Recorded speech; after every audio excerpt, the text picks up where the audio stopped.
The movie begins in 1904 against the backdrop of the picturesque city of Zurich, Switzerland. At the heart of the story is Sabina, a young woman who, despite grappling with deep-seated mental disturbances, seeks treatment at the renowned Bergholzli Psychiatric Hospital. Upon her arrival, Sabina is introduced to the ambitious Swiss psychiatrist, Carl Jung. In their initial sessions, Carl adopts an unconventional method, choosing to sit behind Sabina to minimize distractions. Sabina opens up about her traumatic past, recounting instances from her childhood when her father would lose his temper frequently. These episodes would see him punishing her, only to later demand she kisses his hands. One morning, as Carl goes through some documents over breakfast, he discovers that Sabina is not just any patient. She possesses a rich educational background and is well on her path to becoming a doctor. During a subsequent leisurely walk, Sabina divulges more about her unique experiences. She shares that she believes she has an inner guardian angel who speaks to her in German and gives her the ability to predict the words people will say before they voice them. Soon after,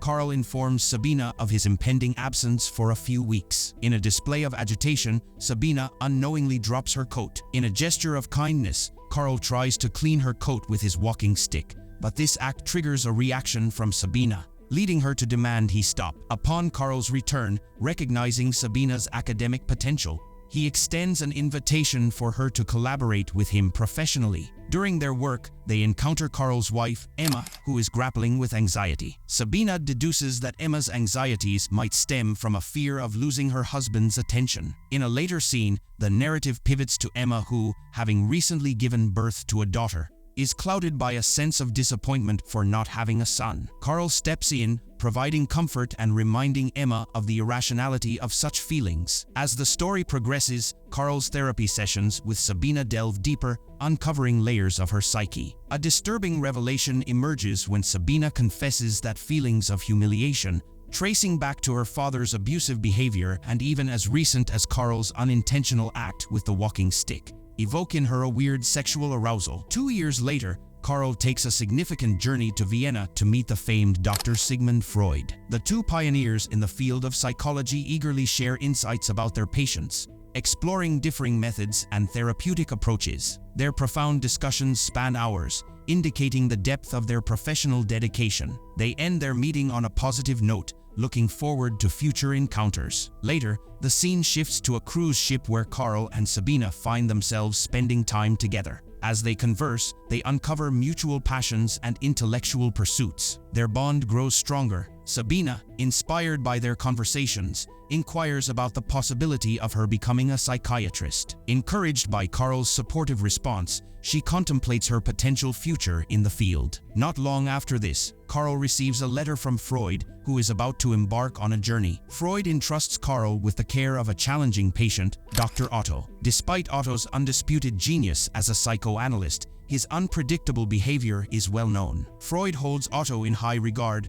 believing that aside from Carl, Otto has the potential to make groundbreaking contributions to psychology. However, Freud's letter carries a cautionary note. Carl should be wary of Otto's tendency to bite when provoked. Carl soon arranges a session with Otto, employing his signature therapeutic dialogue method. It doesn't take long for Otto to disclose his uncontrolled desires. With unashamed frankness, Otto shares his belief in not repressing any urges, even if it means becoming intimately involved with his patients. As they delve deeper, Otto confesses his fears regarding his aggressive father, who commands dread and respect in equal measure. One day, in a serene park, Sabina and Carl discuss the intricate relationship between sexuality and mental health. Sabina, revealing her inexperience in matters of love, wonders aloud if her lack of sexual encounters might be tied to her psychological challenges. In a bold move, she leans in and kisses Carl, handing him her address in case he wishes to explore their newfound connection further. Seeking advice, Carl brings up the matter with Otto, who, true to his nature,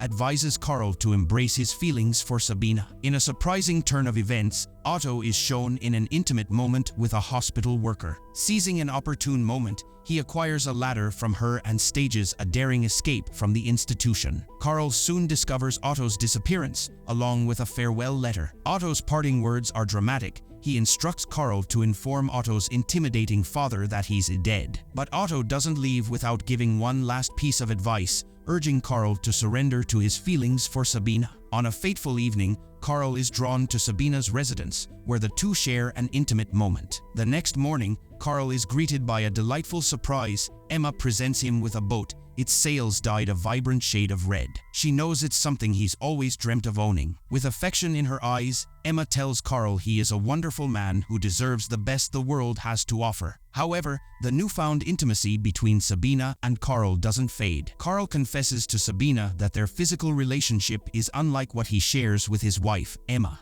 With Sabina, it's intense and consuming, whereas with Emma, it's more gentle and tender. When Freud returns from his travels, Carl immediately seeks him out. Their initial conversation revolves around Otto. Freud admits that Otto wasn't quite the successor he'd envisioned. Now, with Otto out of the equation, Freud sees Carl as his potential heir in the field of psychoanalysis. But Carl, over time, has begun to cultivate his own theories, which diverge from Freud's perspectives. Their passionate exchange about methodology escalates into a heated debate, reflecting their growing intellectual gap. As days turn into nights, the intensity of Sabina and Carl's relationship doesn't decline. Their encounters become more daring, experimenting with elements of bondage and spanking. During one of Freud's visits to Carl's hospital, both doctors collaboratively assess Sabina. This professional interaction is followed by a leisurely boat ride, where Freud confronts Carl with a troubling rumor. Whispers suggest Carl has been having an affair with a patient. Freud mentions an anonymous letter that has been circulating about the scandal. Carl defensively denies the allegation, and Freud cautions him about the potential pitfalls of such a relationship, especially with someone under his care. After this tense exchange, Carl feels the weight of his actions. Meeting Sabina, he communicates his decision to end their romantic involvement. That night, as Carl dines with his wife, Emma drops a bombshell. She is the one behind the anonymous letters. While she acknowledges her awareness of Carl's cheatings, she passionately declares she won't let him go without a fight. Chaos ensues when an infuriated Sabina confronts Carl in his office, accusing him of revealing their secret to her mother. Carl clarifies that her mother found out through one of Emma's anonymous letters. As emotions run high, Sabina recalls the cherished moments they shared, questioning if he no longer harbors feelings for her. Carl, attempting to draw boundaries, states he will henceforth only interact with her in a professional capacity. Devastated and angry, Sabina grabs a knife, leaving a bruise on Carl's face, and storms out, marking a tragic end to their weird relationship. Sabina, seeking clarity and possibly closure, pens a heartfelt letter to Freud, expressing her desire to discuss the intimate relationship she shared with Carl. Upon reading her words, Freud is immediately compelled to confront Carl. He writes to Carl, inquiring about the credibility of Sabina's claims. Carl, perhaps out of fear or denial, rebuffs her claims, suggesting that Sabina might be fabricating stories out of hatred. Given their close bond, Freud chooses to place his trust in Carl. He then communicates with Sabina, politely declining her request for a meeting due to his packed schedule. He subtly hints that it might be best if Sabina and Carl resolve their differences without his involvement. However, things escalate when Sabina pays an unexpected visit to Carl's office. She learns about his imminent trip to a conference in the United States. Feeling deceived, she confronts Carl about misleading Freud. Sabina's earnest plea is for Carl to write an honest letter to Freud. She hopes this truth will pave the way for Freud to consider her as a potential patient. Carl is apprehensive about this, given the growing ideological gap between him and Freud. Sabina, asserting her position, reminds Carl that she had the power to spoil his image more drastically but refrained. Moved by her argument, Carl writes a candid letter to Freud, unveiling the entirety of their relationship. Freud's reaction to Carl's revelation is a mix of disappointment and understanding. He extends an apology to Sabina, acknowledging her integrity and resilience throughout the hardship. Despite the personal turmoil, both Carl and Freud set out on a professional trip to America. Yet, as they traverse the vast continent, the divide between their scientific beliefs becomes even more evident, straining their once close-knit friendship. Fast forward a few years, and Sabina, in pursuit of academic excellence, visits Carl's residence in Switzerland to work on her thesis. They mutually decide to leave their shared past behind and collaborate purely for the sake of knowledge. But old flames reignite, leading them once again into an impassioned relationship. As they relax in the aftermath of their reunion, Sabina drops a bombshell. Upon completing her studies, she plans to relocate to Vienna. Karl's plea for her to remain is met with Sabina's firm decision to move on. As time rolls on, Sabina grows into a competent psychiatrist, working alongside Freud in Vienna. In their academic discussions, Sabina champions Freud's theories but also underscores the importance of unity between Freud and Karl for the advancement of psychoanalysis. She perceives them as two pillars of the same temple. However, Freud's resentment towards Karl remains unyielding. He regrets ever thinking of Karl as his successor. The charm between the two pioneers of psychoanalysis has spoiled so much that the mere thought of a reunion becomes inconceivable. Sometime later, during a gathering of esteemed psychologists, Karl and Freud find themselves immersed in an intense conversation that extends well beyond the official end of the meeting. However, the strain proves too much for Freud, who, due to a pre-existing health issue, suddenly collapses. From this moment, the once vibrant face-to-face exchanges between the two icons are replaced by written correspondence,